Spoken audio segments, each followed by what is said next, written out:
नमस्कार मित्रांनो मी अनिल तातोड आणि तुमचं स्वागत करतो आपल्या या शेतकरी मित्र या यूट्यूब चॅनलवर।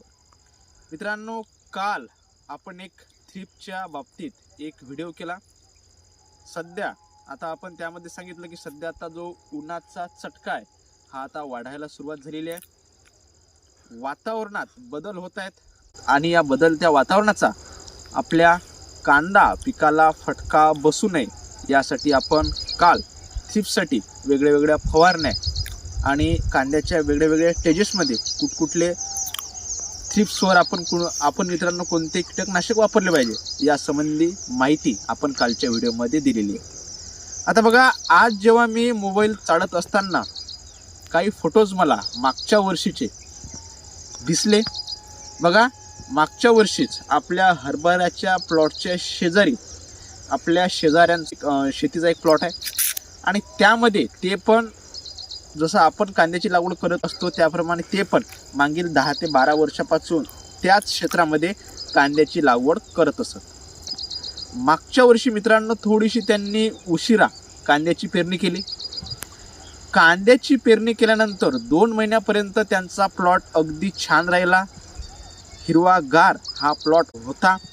मात्र त्यानंतर जसा फेब्रुवारी महिन्याला सुरुवात झाली आणि जसं थोडं तापमानात बदल झाला, तापमान वाढलं आणि त्या कांद्याच्या प्लॉटमध्ये थ्रिप्सचा प्रादुर्भाव वाढत गेला। त्यांनी वेळेवर फवारणी घेतली नाही आणि त्यानंतर त्या प्लॉटची अवस्था अशी झाली, तुम्ही स्क्रीनवर त्या प्लॉटचे फोटो मी टाकलेले आहेत, तुम्ही ते फोटो बघू शकता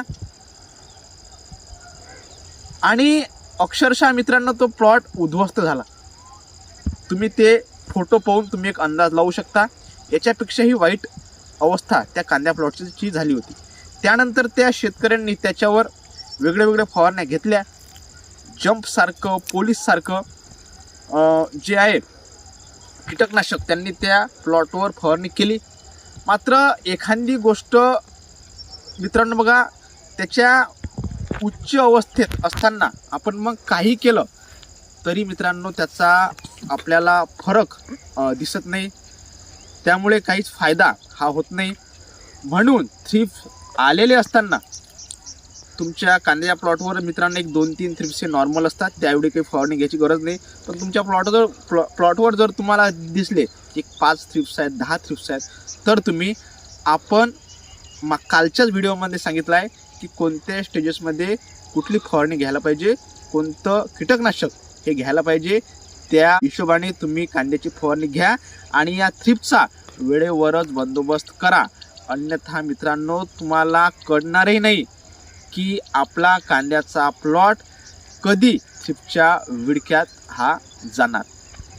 म्हणून आज अचानक ते फोटो दिसले आणि ते फोटो बघून एक अशी कल्पना आली की चला ही जी सत्य परिस्थिती आहे आणि हा जो अनुभव आहे हा अनुभव शेतकऱ्यांसोबत आपण शेअर करावा।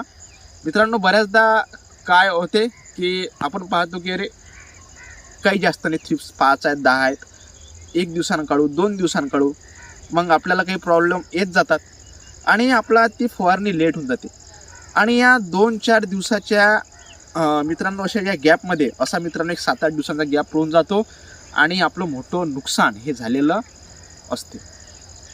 म्हणून मित्रांनो वेळेवरच कोणतंही काम करा।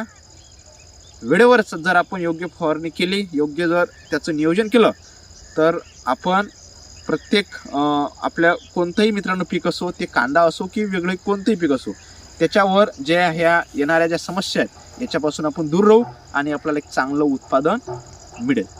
मित्रांनो, बाकी ही माहिती तुम्हाला कशी वाटली हे आपल्याला कमेंटच्या माध्यमातून कळवा। व्हिडिओ आवडल्यास व्हिडिओ लाईक करा, शेअर करा आणि आपला हा व्हिडिओ आपल्या अधिकाधिक कांदा उत्पादक शेतकऱ्यांबरोबर नक्की शेअर करा। धन्यवाद।